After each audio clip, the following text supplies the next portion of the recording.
Bismillahirrahmanirrahim. Assalamualaikum warahmatullahi wabarakatuh. Syukur alhamdulillah, kita masih bisa berjumpa kembali di channel ini dalam keadaan sehat walafiat.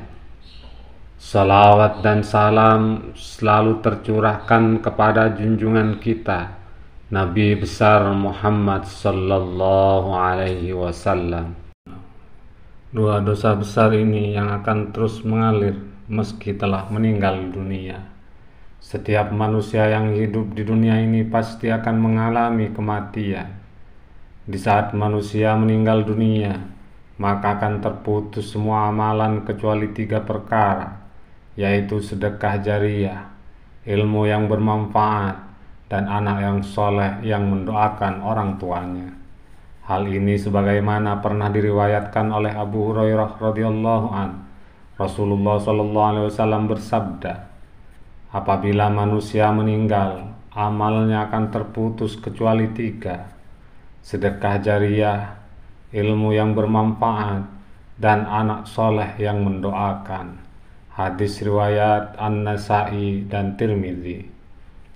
Amal jariyah adalah amal yang akan terus mengalir meskipun telah meninggal dunia. Amal tersebut bisa berupa amal kebaikan ataupun amal keburukan semasa hidupnya. Maka dari itu, ada amal keburukan yang pernah dikerjakan semasa hidup di dunia dan akan terus mendapat kucuran dosa meskipun telah meninggal dunia. Dalam surat Yasin ayat 12 Allah berfirman, sesungguhnya kami menghidupkan orang-orang mati, dan kami menuliskan apa yang telah mereka kerjakan, dan berkas-berkas yang mereka tinggalkan, dan segala sesuatu kami kumpulkan dalam kitab induk yang nyata, Lauh Mahfuz.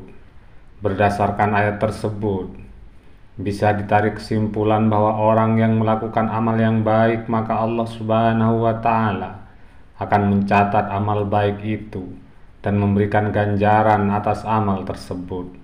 Namun sebaliknya, apabila melakukan amal keburukan atau maksiat, maka akan menuai dosa ditambah dengan dampak buruk yang akan didapatkan. Rasulullah SAW mengingatkan kepada umatnya untuk berhati-hati agar tidak terjebak dengan dosa jariyah. Maksudnya yakni dosa yang akan terus mengalir meskipun orang tersebut telah meninggal dunia. Berikut dosa yang akan terus mengalir meski sudah meninggal dunia. Yang pertama, mempelopori perbuatan maksiat, yaitu seseorang yang melakukan perbuatan maksiat di depan orang lain sehingga menyebabkan banyak orang mengikuti perbuatannya, meskipun orang tersebut tidak mengajak orang lain untuk mengikuti perbuatannya.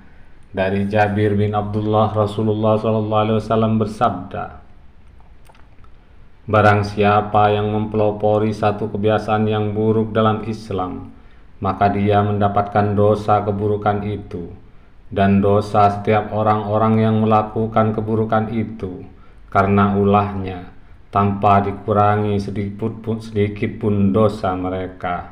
Hadis riwayat Muslim. Adapun salah satu contoh yang sering terjadi saat ini, yaitu ada seorang wanita mengenakan celana pendek di hadapan banyak orang.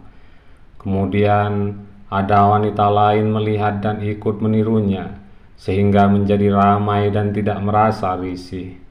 Padahal kita mengetahui dalam Islam tidak boleh memperlihatkan aurat kepada selain muhrimnya.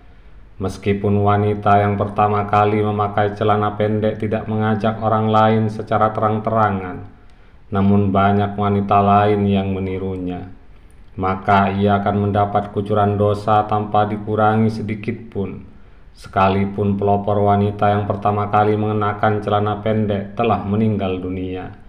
Yang kedua, orang yang mengajak melakukan kesesatan dan maksiat.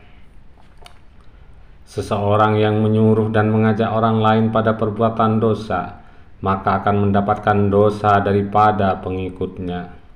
Hal ini tertuang dalam Quran surat An-Nahl ayat 25. Mereka akan memikul dosa-dosanya dengan penuh pada hari kiamat.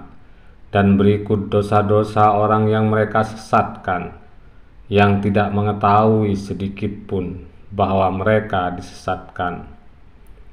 Orang-orang yang mendapatkan dosa ini adalah para da'i yang menyeru pada kemaksiatan, maupun tokoh dukun atau paranormal yang mengajak pada kesyirikan, termasuk dalam hal menyuruh orang lain atau menjerumuskan orang lain untuk berbuat dosa, meskipun dirinya tidak melakukan dosa tersebut.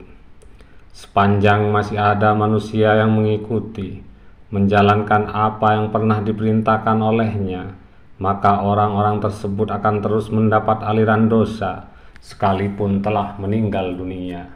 Maka dari itu, tidak ada cara lain selain dengan bertaubat dan minta mengampunan kepada Allah Subhanahu wa Ta'ala. Wallahu a'lam. Semoga bermanfaat dan menjadi ilmu yang barokah. Amin ya rabbal alamin. Subhanakallahumma wa bihamdika asyhadu an la ilaha illa anta astaghfiruka wa atubu ilaik. Assalamualaikum warahmatullahi wabarakatuh.